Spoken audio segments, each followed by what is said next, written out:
one, we're live. Hi, Mike. Hi, Jack. How You're you doing? Mike. Yeah, I'm Jack. good, thanks. Hang on, you're Jack. I'm Mike. I'm just your Mike, yeah. Hello, everyone, and welcome to our first episode of Look at you, he's loving it. G Classroom. You ran out of room there, didn't you? Yes, I did. That's good. Mike, tell us about what the idea behind RG Classroom is and what we're going to be doing to keep in touch with people on a Wednesday. Absolutely. So Jack's gone full, as you can see with this idea, Jack's gone full classroom. He's got the cup of coffee, he's got the tie and everything. I've just gone with the RG logo branding, but I've also, looks like a receptionist class here with the painted wall behind me. But the RG Classroom came about because we get asked a lot of questions. We try and be as approachable as we can at Roland Gorringe. We invite people into the office. We love spending time with people and chatting to people. And we love the sound of our own voices, as you've probably got from all our videos. But the idea of the classroom is we get asked a lot by first-time buyers, by people who haven't moved a lot.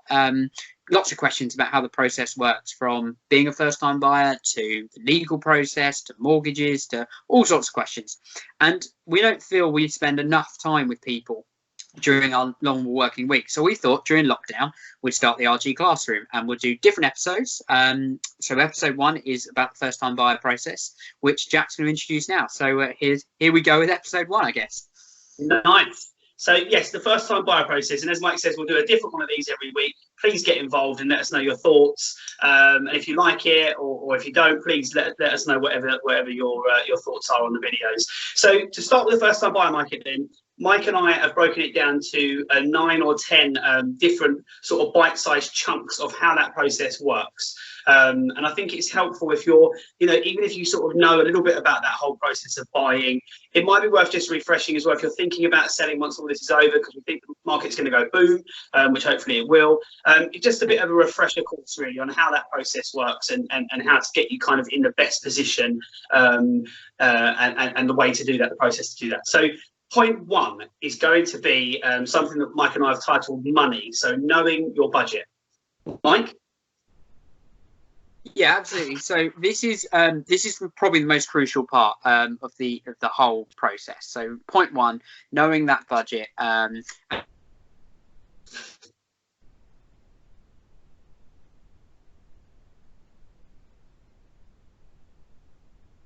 the network. Damn. Oh, you're back. You're back. Sorry, I'm back. Sorry Sorry about that. A few technological issues my end.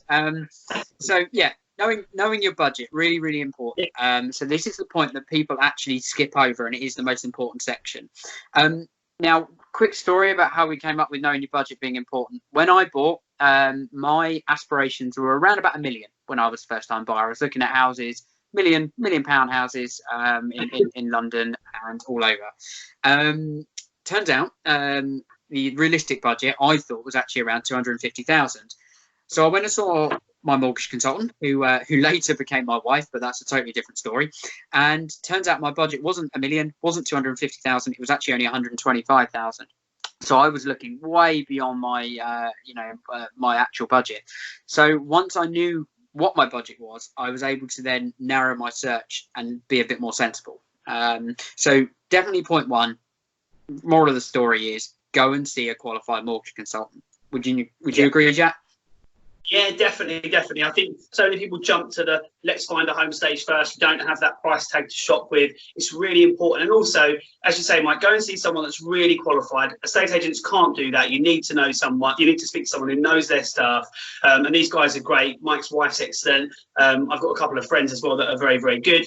And it's kind of just sitting down with them, breaking it down. So then you've got the confidence when you do go out and look for a home, you know exactly what you can afford. And that's given to you in the form of an AIP or an agreement in principle. So you'll hear that term. A lot of agents will just say, oh, have you got an AIP, and not talk you through that process. So that's basically what you need to do to start with. Once you've done that, it's a great start to then get you that first foot on the ladder, which brings us on nicely to point number 2, which Before is... you do that, oh, sorry. Sorry, I'm going to interrupt you and be rude. Sorry. I should have put my hand up, really. Sorry, question. Yeah, really. Sorry, Jack. Yeah, okay. Yeah. Sorry. So just very quickly, still on the figure side. Also, what a mortgage consultant or a financial advisor will be able to do is advise you on the other fees that you don't necessarily think about when buying a house. So they'll talk to you about stamp duty. There's a great website called stampdutycalculator.org.uk. That's a great place to start, which will tell you if you know your budget is, say, 250,000, you can type that in and it'll tell you what sort of stamp duty you're likely to pay. They'll also talk to you about solicitors' fees, moving costs, and all the costs you kind of forget about when you go out and buy. Now, we always recommend, and this is being over the top, but to have £5,000 to £10,000 in your budget for all your fees and everything. I say that is probably an overestimate, but it's always better to be safe than sorry. But that's the only thing I want to say, Jack. Sorry to interrupt, sir. Yeah, and I think as we spoke about before, we'll try and run a whole class on stamp duty and explain that in a little bit more depth, because there's so much to talk about there as well, different buying levels and that kind of thing. No, that's a really valid point. So actually then, to recap over that budget section, so it's about getting yourself in touch with a mortgage advisor. So budget, so I'm going to put MA, mortgage advisor. Also your hidden costs, I guess we could call them, couldn't we? Yep. Hidden costs. And I'll put this up, guys, as well on Instagram, Mike will on Facebook, and we'll put up a sort of breakdown of each bit. But those are the main things, really: getting your budget right, speaking to a mortgage advisor, and making sure you're aware of those hidden costs that are involved in it. I love this. Love that. I need it to be longer, but yeah, I love it. I'm making it work, right? Okay, yes. And absolutely. And a couple of things. So you'll hear it a lot: AIP or DIP, and that is agreement in principle or decision in principle. And they're just the two terms there to remember. Yes. Thank you, Mike. Okay. You still there, Jack? Yes, I'm here. Hang on, we'll be back. Oh, we're back. We're back. I think we're back. Yes, we are. Back, sorry. Yeah. That's all right. I'm pressing really hard on my chalk, so I'm just going to reload with a different chalk if I've got one here. Here we go. I've got one. Yes, so I can bring us on now. Are you still there, Mike? It's frozen. Have I frozen? Right. Point two, yes. Jack. We're back. Yes, I can take us on now to point two. I'm just going to wipe the board, Mike. Okay, yes, point two. This is the most exciting bit for Mike and I. It's actually finding a home. So this is the exciting stuff. This is where all the fun comes.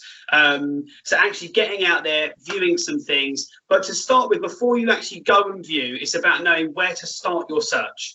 And Mike made me aware of a really, really good thing that he did, and he always recommends to people, which I love. Mike, what was that about the email address? So First things first, top tip for when you go out and buy a house: set yourself up a new email address. So that could be, if Jack and I were looking for a home, it would be Mike and Jack's property search at hotmail.co.uk. When you register with a load of estate agents, you are going to be bombarded, because we are the most annoying human beings on the planet, and we're just going to send you hundreds of emails. So make sure you've got a separate email account, so all your property stuff can go into the one email account. So that's top tip number one. Yeah. I agree. I'm just going to, finding. Yeah, that's a really important thing. And then lots of people don't know whether to start with, do you look online? Do you speak to an agent? Of course, as Mike says, register with agents and actually get some things sent through the post, because the more that, I'm only talking on behalf of Roland Gorringe and how we do things and how we've been trained. We take down as much information as we can about what you want. So one thing that Mike and I are really good at is talking, but also listening. And whatever you tell us that you want in a home, it all goes in. So we make lots and lots of notes. We've got some really amazing software that we use that enables us to really drill down on that search for you. So as much as you can tell us is really important. We want to know the name of your dog, absolutely everything that you can tell us about what you need in your home really helps us drill down on that search. We will send you things via email that will be £1 million house that's got a swimming pool, and maybe you're only looking for a ground floor flat. But that aside, we should be able to really drill down on what you want. So I think the important thing is, once you've got that budget, get your email address ready, and then sit down. If you're buying on your own, sit down with a pen and paper. If you're buying with a partner or friend or whatever, sit down and really write down the kind of essentials. And you're going to have to give on those. And a lot of people, often think they're going to get absolutely everything. the truth is, even if you've got, you know, £1 million, you're still going to have to make compromises somewhere on certain things. So it's about prioritising that list of things that you want, and things that you're prepared to give up on, I guess, and then giving that all to the agent. And then at that point, once we've got you registered, is then finding your property. Absolutely. So there are some great portals. So Roland Gorringe are across all the major websites. So Rightmove, Zoopla, onthemarket.com, Prime Location, Facebook, Instagram. There are so many ways to find a house. Once you've found them, try and take an entire day out of your and try and see as many different types of houses within your budget.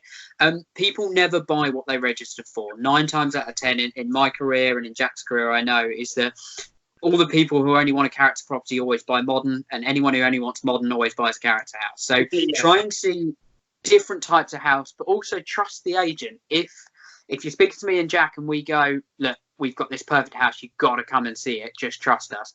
Trust us, because it could be the one you end up buying. So listen to the agents. They definitely know what they're doing. Or I guess I'm speaking for Jack and I and the entire Roland Gorringe team. So we can certainly help with that side of things. Take a few days out. Go and view as many houses as possible, flats, houses, whatever you're looking for, bungalows as well, and you know, get a real good idea of and the more you view, the more that will come into shape, exactly what you're looking for and what is a priority and what isn't. Yeah, definitely. And I think you're right, Mike. And I think going through that door, you get a lot of, I always say it's a little bit cheesy, but you get a real feel for a property when you're in there. I know I certainly do. And you kind of get a feel for whether it will be the right home. I think there's a lot of things that I certainly tell people.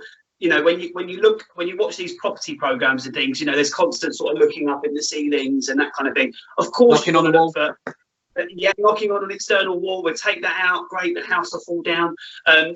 Yeah, a lot of things that those property programs do teach you the right thing, certainly, and that's where a surveyor comes in to make sure that you are buying something that is structurally safe and sound and everything else, which we'll come to a little bit later on. But I think the important thing to give you that feel is, of course, you want to see if things are right and wrong and you know, pick up on things that need doing. But I think the important thing is kind of how that house makes you feel. Can you live there? Is the space good? Is it going to work for you in what you want in a home? And I tell lots of people, you know, have a sit down. It's rare that you're in your own home and you're just sort of standing looking about. I've never spent as much time in my kitchen as I am now doing this video. So, you know, it's important to kind of get a feel for it, sit down, have a look out the windows. What are the surroundings like?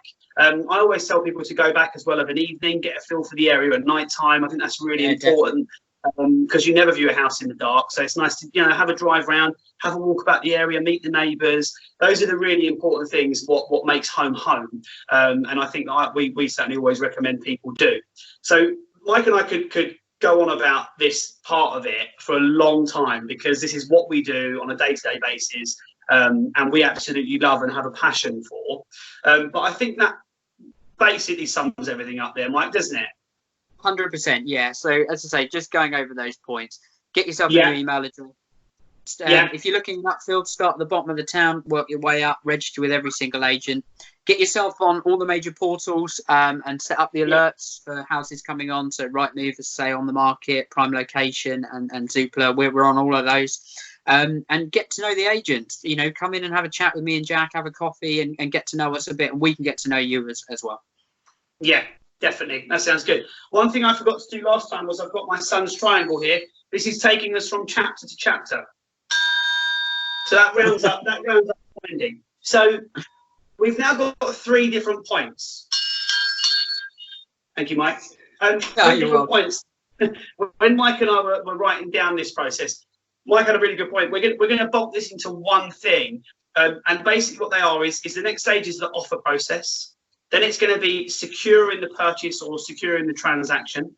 And then it's going to go into a survey. And the reason we're going to bulk these into 3 is because they're really big things, particularly for Mike and I. That kind of offer process, you know, I've seen Mike and I normally work together, literally sitting next to each other day by day. Mike is great at that offer process and talking people, you know, both client and seller and purchaser through that process. Mike, your negotiation, I'm not just, you know, blowing smoke, your negotiation skills in that area are fantastic. And yeah, that process we could talk about for a very long time. And if you guys want to talk about that, of course, we could do a separate classroom on it. But I think for now, let's go through those 3 things. So the offer process to start with, then securing the purchase, and then actually like the survey. And let's touch on that a little bit as well. So Mike, kick us off with I've seen a place, fallen in love with it, and I now want to make an offer. What do I do? Fantastic. So you can get different advice. I think my biggest bit of advice as a first-time buyer is you'll get a lot of people in your ear. It's like becoming a parent for the first time. Everyone's got a different opinion, and there's not necessarily a right or wrong way. Do what you feel is right and offer what you feel is right. You can go to back to your mortgage advisor or your financial advisor and get their advice as well. They work really closely with agents. They know the industry. I know my wife does. She knows the industry really well. So she'll be, they will be able to advise on what to offer. Once you've got a figure in mind, let's say the house is on for 250,000 and you want to offer whatever 240, get on the phone and speak to us. Get our advice as well. Now, we do work for the clients. Obviously, that is our number one thing. We look after our clients and try and get them the best possible price. But get our advice.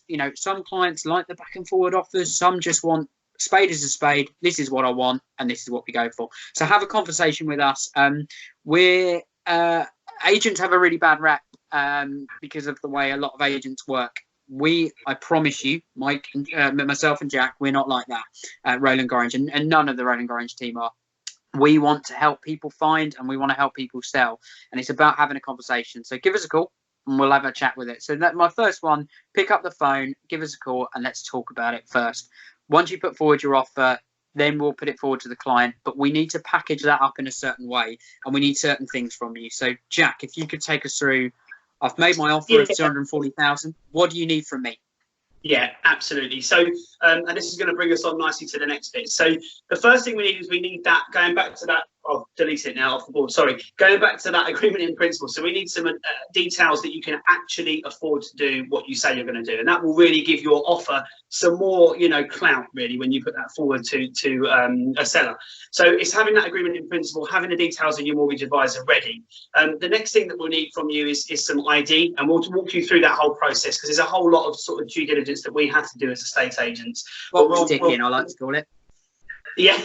Yes, and it has to be done, and yeah, we'll walk you through that process and hold your hand at that time. So once that's done, we also need details of a solicitor that you'll be using, and at that point we can then put together what's called a memorandum of sale. So once we've got the two solicitors' details from both the seller and the purchaser, we can put it all into writing in a report, send that out, so you get a copy of what you're buying, what the offer amount that you put forward is, the details of both sets of solicitors, and then that whole transaction can start to happen. So they're the things to think about, and that brings us nicely on to securing the purchase, which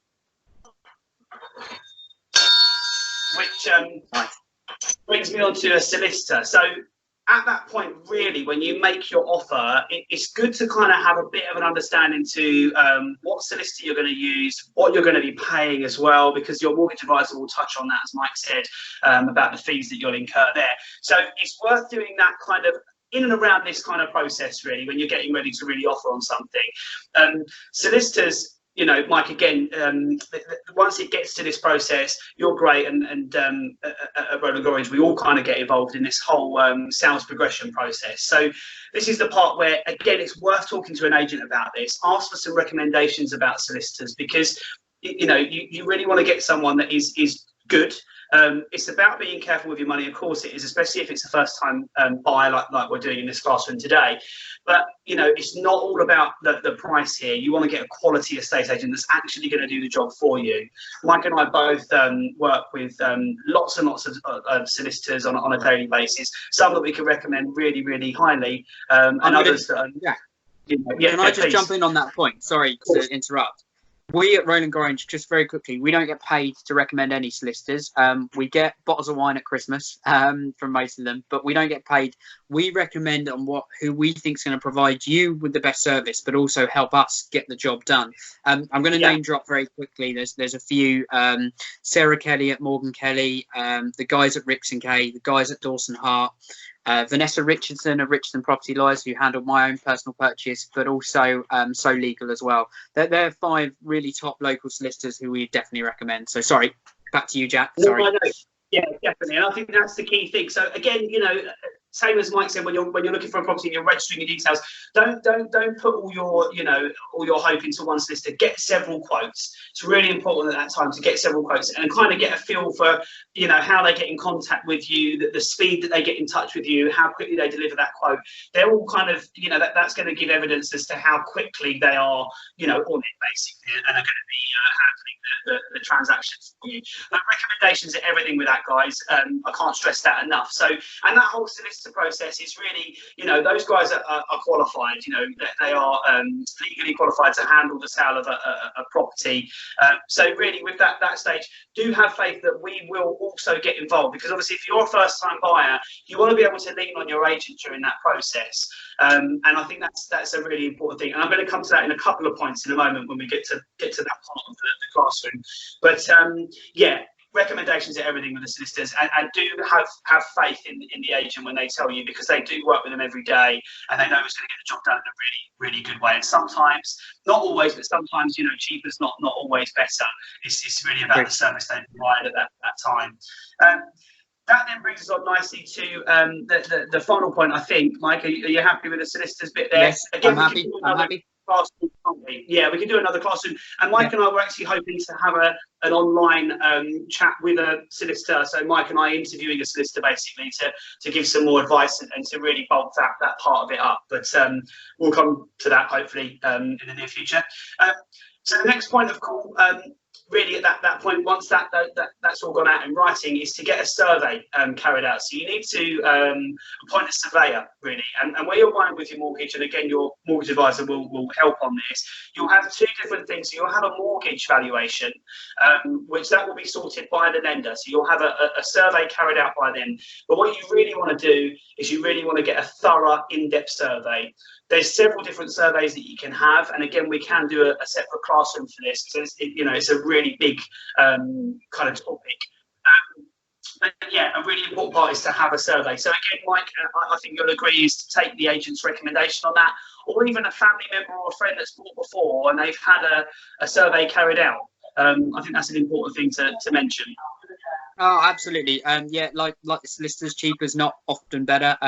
We work with two in particular, Worthington Rustling, Chris over there, and also Sussex Surveyors, Tony over there. Great surveyors, very experienced, and will do a great job and provide a great service. As Jack said, we'll come on to surveys in another lesson, because that's a whole nother topic in itself. But two types of surveys very quickly. You've got a home buyers survey and a full structural. Home buyers is, in layman's terms, I guess, a once over of the property, and will give you an idea of any issues of the property you might be buying. A full structural goes really in depth. That is a full, if you like, a full medical on the house, and we'll look at everything, so you know exactly what you're buying and what you're walking into on day one, and what might need to be done or changed. So, but again, we'll come on to that later. So definitely, as Jack said, get a couple of quotes, take some recommendations, listen to who your agent suggests as well. Yeah, brilliant. I didn't write up the points in that, but I will put them on. So don't worry, have faith. That's fine. We'll forgive you. And you can always, and you can always watch this back as well. So this next point.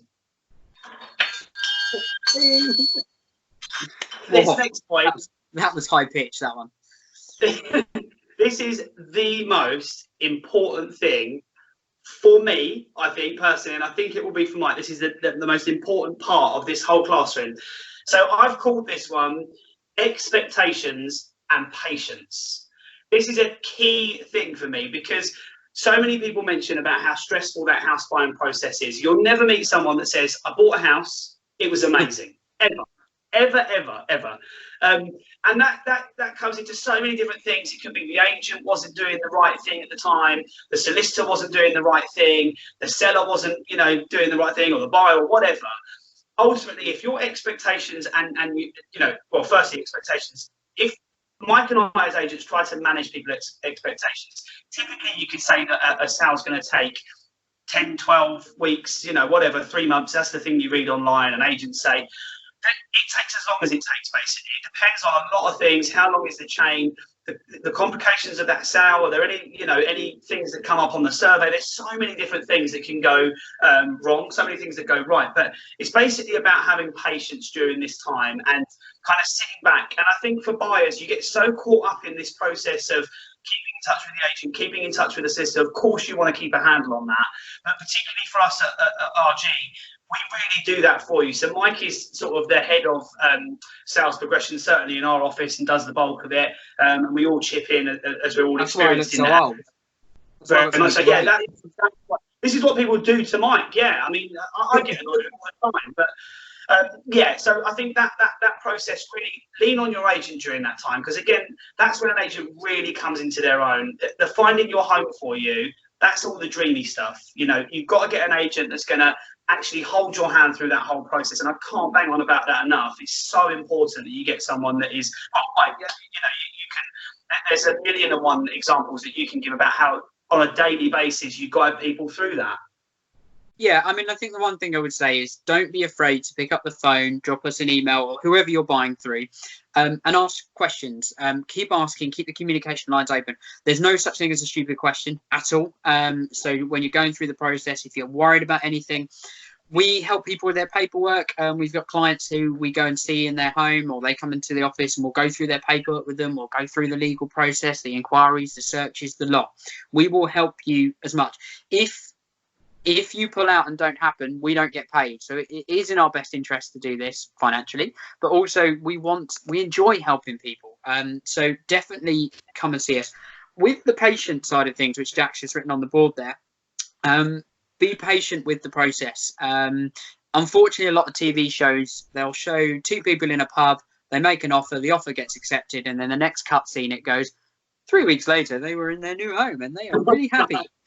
It's not like that at all. There's a lot of work that goes in the background. I say Jack said 3 months is sort of the average, but that can be a lot longer. We've had a sale go through recently that took us 6.5 months because there were various problems in the chain. So you never quite know. So manage your expectations, but also just have patience with your solicitor, with the surveyors, and with us as agents as well.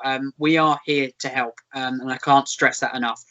If you've got any problems, you need it to chase, you've got lives to be getting on with. This is our life. Buying and selling houses is our life. You've got more interesting things to do. You've got more interesting jobs, and you've got kids and lives to get on with. So let us do the hard work for you, or do the heavy lifting, I guess, is what I would say. Yeah, I agree. And I think it's, you know, not getting caught up on that, as Mike says, not getting yourself in a worry or panic. Lean on the agent, speak to us. We'll break down all that jargon that solicitors use. And sometimes you think, well, what is that? What does that mean? That's why we're there, really, as the middle people to guide you through that. And I think the important thing is flipping that on its head a bit. And during that process, enjoy that process. As Mike says, if you've got children, think about what's going to happen on moving day. You know, what I've got a 3-year-old little boy. I know Mike's got 2 children. What would we do if we moved that day? There's no way my son would sit in a car waiting for 5 hours. It just wouldn't happen. So factor in things, you know, pack a moving box. I always recommend that, you know, on the day, have a box of toys, snacks, you know what you're going to do for lunch that day, because you could be waiting for a long time for it to happen. Make the process less stressful for you on that moving day, and just basically enjoy that process a little bit. Think about your removals at that time. You know, who's going to be moving you, and again, we'll do a classroom on that as well, and bulk this these little points up a little bit to give you some more insight. But think about who's going to be moving you. Where are you going to get the boxes from to put things in? I know a friend of mine moved recently, couldn't find boxes anywhere, and we had to actually go out. We spent half a day going out to find boxes for him. So, and that was all last minute. You know, you want to get those things ready and not make that stressful. So sort yourself out during that process. Mike and I will guide the solicitors through and help the solicitors with it, and we'll be there to kind of fit in the middle. So that's the important thing. Can't stress enough, guys. Expectations, patience is key. And if you do listen to this advice, by the time that you move into your new home, you will be the first person to say, what a good process. That was amazing. Honestly, you know, that's really key. So the next one again, so you're here, once the process is over, we'll come in and say, oh. Come on, Jack, you're better than that. I know I am, sorry, Mike. Once we're coming towards the end of that sales process, the transaction, should we say, the sales progression process, you'll hear 2 different things a lot: exchange, completion. Two big words that are quite daunting, sound quite serious, well, they are serious, but it's quite a worrying time. So I just want to touch on both of those together in one hurdle, if that's okay. So exchange. If I start with this, Mike, and then you can talk us through the kind of completion part. Yeah, so you crack on. We're in lockdown now at the moment, and this process has changed dramatically and is very stressful. But typically, exchange will happen when you transfer your deposit as a buyer to your solicitor and they hold that deposit, which typically is around 10%. They will then, and you sign your contracts, which they'll send out to you. Those contracts then get exchanged. Oh, Mike's gone. Are you back? I'm back. Hang on. Back right up, Jack. Sorry. You need to go. My bad. Technology. Oh, you're fine. Yeah, you're fine. Don't worry. Perfect. So you need You're not, to. though. I like to see your chest again. You need to angle up a bit. Perfect. Right, I'm just going to lean because we're coming towards. So yes, exchange. So once you sign your contract, those contracts are then exchanged to the two solicitors. During this process, then you are basically committed. In the UK, you are committed, or in England certainly, to that purchase now. So you've given your deposit to your solicitor. This is actually happening. It's real. Now, typically during the exchange and completion, the two things happening, there is around a week, 7 days between those two happening. It can be longer. There's so many different ways to do that. But typically, you exchange contracts, and then during that time, where you set your completion date, that then comes on the big day, which is the moving day. Mike, if you can talk us through the kind of completion day, I guess. Absolutely. So as Jack said, there's usually 5 to 7 working days between exchange and completion. Traditionally, it's a Friday and a Friday because it's easier to move on a Friday, and then you've got the whole weekend to move in if work allows you to do that. So when you actually completion day, the big day, as Jack says, is the day we get to hand over keys. So what will happen is your solicitor will draw down the mortgage funds or the rest of the funds, put the money together and send it across to the solicitors on the other side, and then we as the agents will get the phone call to say you've completed, we can release the keys.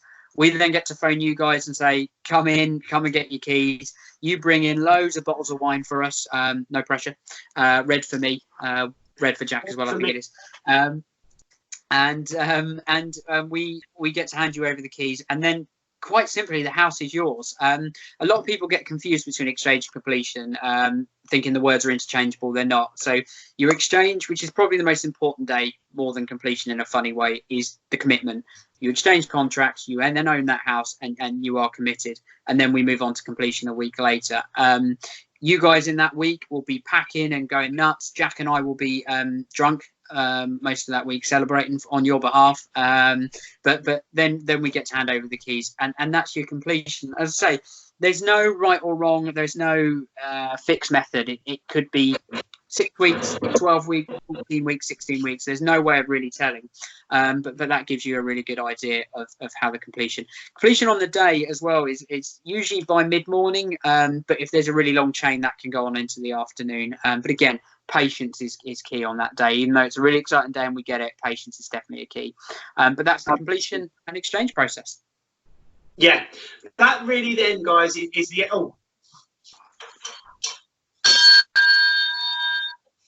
that really finally, Jack. That really then is the kind of the end of our relationship with you, or typically it does. At Roland Gorringe, we are a little bit different, and we certainly love to keep in touch with you. And I think during this process, if it takes 3 months, as Mike said, it can take much, much longer. We kind of become what we feel, we become friends, and we learn so much about each other and each other's families during that process, because we're so in touch on a daily basis. And we like to kind of keep in touch after that time. So please do, let us know about what you're doing with your house. Let us know any changes you're making. It's really important to us to not just end the relationship there at all. It's not about that. Certainly for us at Roland Gorringe, we kind of see ourselves as sort of matchmakers, and we love our job. We really do. And I think when you work with us, and hopefully if any of our clients do watch this, do comment below to say, to back us up really in that. And we really care. So the last part of this is called Home Sweet Home. It's a bit cheesy. That's what I've called it. And Mike, we recently, you know, just before all this awful stuff that we're going through at the moment, we went out to see clients several times, you know, for a glass of wine or, you know, a glass of champagne with Max and Gemma and their new little baby. That was lovely at their new house. You know, it's really important to us, and it's really touching to have that, you know, have that relationship with people. Yeah, I think it's important to remember we are massive property nerds, or geeks, or call us what you want. We love houses, and we love to see what you guys come up with and what you do to a house. So as I say, as Jack said, we went and saw Max and Gemma, so I hope you guys are well. We've got Pauline over in Buxted, who's knocking down and pretty much rebuilding a house. So we're looking forward to seeing the end result of that. We've collected a load of great friends, and also we invite people back into the office. As I say, it's great to keep in touch. So yeah, Home Sweet Home is very much us coming in, having a drink with you and celebrating in your new home. But no pressure. You don't have to have us over, but we are happy to come over. Yeah. So hopefully, guys, what we wanted to illustrate with that was kind of a bite-sized step process of how to kind of go through that buying process the first time. If there's anything, as I say, you want to know more about, please just shout, let us know. But I really hope that everyone found that helpful. I know Mike and I put a lot of work into this to kind of run through that, and these things are not easy, because when you're not getting that interaction with someone, it's difficult, because we don't know if we're covering every point that you want us to cover. We don't know if we're getting everything right. You know, it's one of those things, and every sale, every purchase is so different. You know, it really depends on what you're buying. If you're buying a flat, it's leasehold, there's a lot more complications. If you're buying something grade 2 listed or whatever, so every process is so different. But really what we're trying to illustrate with this is that we are here, we do have the experience, and we care. We really do care about how that process goes for you. And I think if you listen to some of the points that are in this video, it will make that process a lot better and a lot more enjoyable for you. 100%. And yeah, and thank you all for watching and being involved in this. It will be on YouTube, Instagram and Facebook, so you'll be able to rewatch it and take down, as Jack said. Email Jack on jack@rolandorange.co.uk or mike@rolandorange.co.uk with any questions, or comment below and all the social media bits. Episode 2 next week, Jack. Yes, episode 2. Well, Mike, tell us what are we going into? That was very well done, because Jack can't remember. That was very smooth, Jack. I haven't got it written down. Smooth. Typical. Episode 2. Palm it off. No, what are we doing? Next week's episode, we're going to be talking about the valuing and actually putting your house on the market process. You remember, Jack, don't you? You remember. So we're going to be doing that next week. So tune in next Wednesday at 3 o'clock on Instagram live, and we'll talk you through the process of actually selling your property. But for now, I'm Mike. He's Jack. I'm Jack. He's Mike. And we'll see you next week. Yeah, see you next Wednesday. Mike, I'll see you guys probably in 5 minutes. See you in 5 minutes. Thanks, guys.